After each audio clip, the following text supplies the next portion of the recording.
तो दोस्तों आज की इस वीडियो में हम बात करेंगे टाइटन कंपनी के बारे में। यहाँ पे कंपनी जो है तो किस तरीके से अपने फ्यूचर एक्सपेंशन प्लान को लेकर के आई है, और यहाँ पे कंपनी का कहना है कि नेक्स्ट 5 ईयर में उनका जो बिज़नेस है वो 2.5 टाइम्स ग्रो कर जाएगा।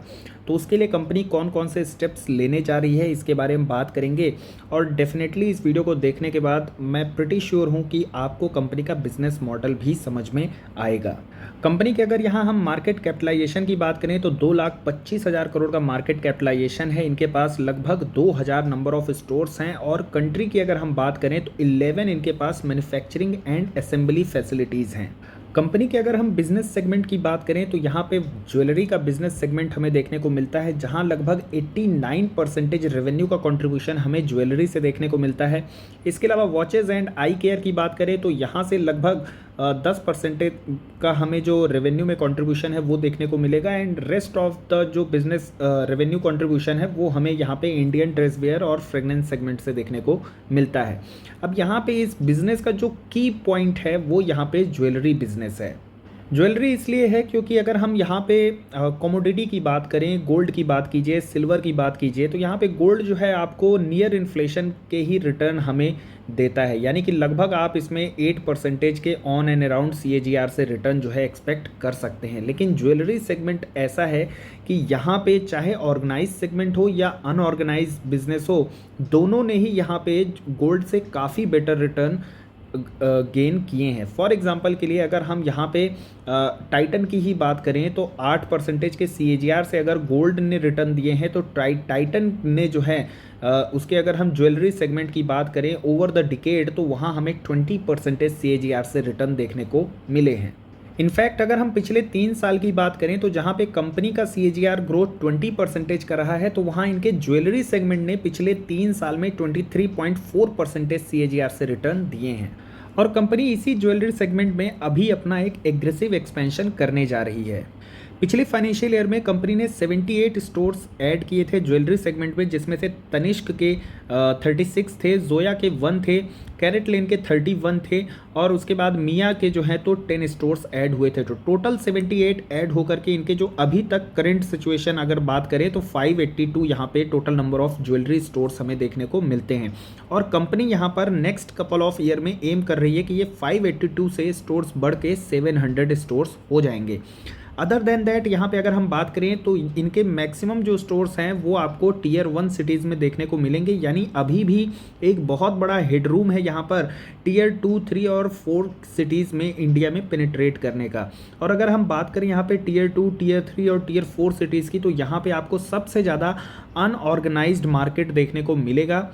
तो यहाँ पे जितने भी ऑर्गेनाइज सेगमेंट की कंपनीज़ हैं, टाइटन की बात करें, कल्याण ज्वेलर्स की बात करें, तो उनके लिए एक बहुत बड़ा हेडरूम है यहाँ पे। क्योंकि अगर हम ऑर्गेनाइज सेगमेंट में मार्केट शेयर की बात करें यहाँ पे तो महज 3% और 3.5% का मार्केट शेयर इन दोनों के पास हमें देखने को मिलता है, कल्याण ज्वेलर्स और टाइटन के पास। तो अभी बहुत बड़ा हेडरूम बाकी है पूरी कंट्री में यहाँ पे कि ये ऑर्गेनाइज सेक्टर जो है अनऑर्गेनाइज सेक्टर का मार्केट शेयर कैप्चर कर ले।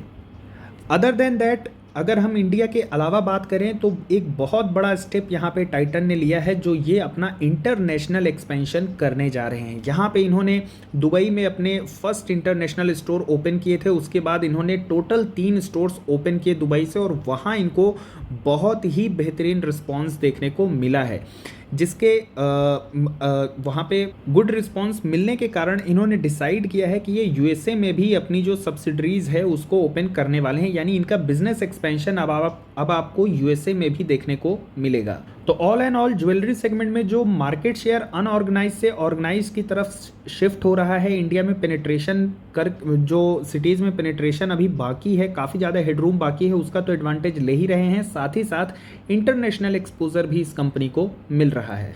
इसके अलावा कंपनी i+ रिटेल चेन में भी एक्सपेंशन करने जा रही है। इन्होंने पिछले फाइनेंशियल ईयर की बात करें तो 134 टाइटन i+ स्टोर्स इन्होंने ऐड किए थे, और इनका आगे का जो फ्यूचर आउटलुक है उनमें ये 1000 स्टोर्स जो हैं by the end of 2022 and 23 में ये ऐड करने वाले हैं। स्टॉक के पी की बात करें 77 है, ROC 21, ROE 26 का है, और बहुत ज़्यादा तो नहीं लेकिन ओके सा कंपनी डिविडेंड भी देती है। पिछले अगर 10 सालों की बात करें, सेल्स ग्रोथ 13% की रही है, प्रॉफिट ग्रोथ 14% की, अगर प्राइस ग्रोथ की बात करें तो 27% CAGR से रहा है। लेकिन वहीं अगर आप पिछले 5 सालों में देखेंगे तो 5 सालों में जो इनका सेल्स ग्रोथ रहा है वो 17% रहा है, प्रॉफिट ग्रोथ 14% से बढ़ के 13% है, और यहाँ पे प्राइस का जो CAGR है वो 27% से बढ़ के 33% है। ईयर वाइज अगर कंपनी का यहाँ पे रेवेन्यू ग्रोथ देखेंगे तो एक अप ट्रेंड में हमें देखने को मिलेगा, और पैट ग्रोथ की बात करें तो वहाँ पे भी यहाँ पे कंपनी जो है तो ग्रोइंग स्टेज पर हमें देखने को मिल रही है। ऑल्दो FY21 में यहाँ पे एक जो डिप आया है वो कोविड की वजह से आया था, due to the lockdown. Other than that यहाँ पे कंपनी की परफॉर्मेंस काफ़ी अच्छी है। डिविडेंड पे आउट की बात करें तो ऑन एन एवरेज आपको 30% यहाँ पे कंपनी जो है तो डिविडेंड पे आउट करती है। कंपनी के जो यहाँ पे एक्सपेंशन प्लान है, एक तो हमारी कंट्री में टियर 2 टियर 3 सिटीज़ में एक्सपेंशन का प्लान है, और दूसरा जो है इंटरनेशनल बिजनेस जो है तो वो एक एक्सपेंशन प्लान है।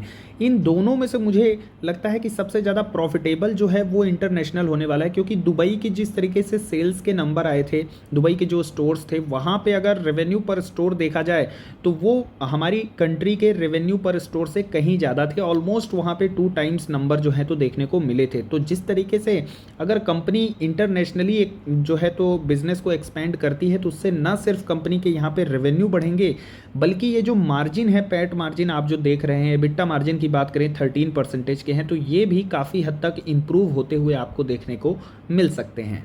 और यही रीज़न है कि कंपनी जो है तो यहाँ पे मैनेजमेंट का कहना है कि वो जो नेक्स्ट 5 ईयर है वहाँ पे उनका बिजनेस जो है वो 2.5 टाइम से ग्रो करेगा। शेयर होल्डिंग पैटर्न की बात करें तो यहाँ पे प्रोमोटर की होल्डिंग 53% है, FII 17% है, mutual fund 5%, insurance and banks यहाँ पे 6% है, और रिटेल का इन्वेस्टमेंट यहाँ पे 19% का है। इस स्टॉक को मैंने आज से लगभग 12 दिन पहले एक बार और कवर किया था, जब वहाँ पे मैंने 10 हाई ग्रोथ स्टॉक्स जो हैं मेंशन किए थे। और आज की बात करें तो ये स्टॉक अपने ऑल टाइम हाई से ऑलमोस्ट यहाँ पे 5% करेक्शन पर अवेलेबल है। देखिए, ये ऐसा स्टॉक है जिसमें अगर आप SIP करते जाएंगे तो यही एक बेस्ट वे है इसमें इन्वेस्टमेंट करने का। और इन्वेस्टमेंट आप तभी करिए जब आपको इसके बिज़नेस में कन्विक्शन हो, जब आपको लगे कि हाँ इसका बिज़नेस अच्छा है, सस्टेनेबल है, और आगे इसमें ग्रोथ की आपको अच्छी अपॉर्चुनिटी समझ में आ रही है, तभी किसी भी स्टॉक में इन्वेस्ट करना ही चाहिए। अदरवाइज़ अगर कन्विक्शन नहीं होगा तो क्या होता है, जब इस तरीके की गिरावट होगी तो आप डर की वजह से, फियर की वजह से, अगर आपको कन्विक्शन नहीं होगा तो आप उसमें लॉस बुक कर लेंगे। टाइटन राकेश झुनझुनवाला जी का फेवरेट स्टॉक था, इसमें उनकी होल्डिंग लगभग 3% की है। अभी का रिसेंट क्वार्टर का जो नंबर है वो अक्टूबर में हमें देखने को मिलेगा, तो उसमें उनकी होल्डिंग घटी थी या बढ़ी थी वो हमें दिख जाएगा। अदर देन दैट यहाँ पे रेखा झुनझुनवाला जो कि राकेश झुनझुनवाला जी की वाइफ है, उनका भी इसमें लगभग 1% की होल्डिंग हमें देखने को मिलती है। बाई ऑन डिप्स की स्ट्रेटजी में इस स्टॉक का जो सपोर्ट होगा वो नेक्स्ट 2500 और फिर उसके बाद 2400 रहेंगे। आज की वीडियो में बस इतना ही दोस्तों। अगर ये कंटेंट आपको क्वालिटी वाला लगा हो, यूजफुल लगा हो, अच्छा लगा हो तो वीडियो को लाइक कर सकते हैं, and do not forget to subscribe our channel. Thanks for watching the video.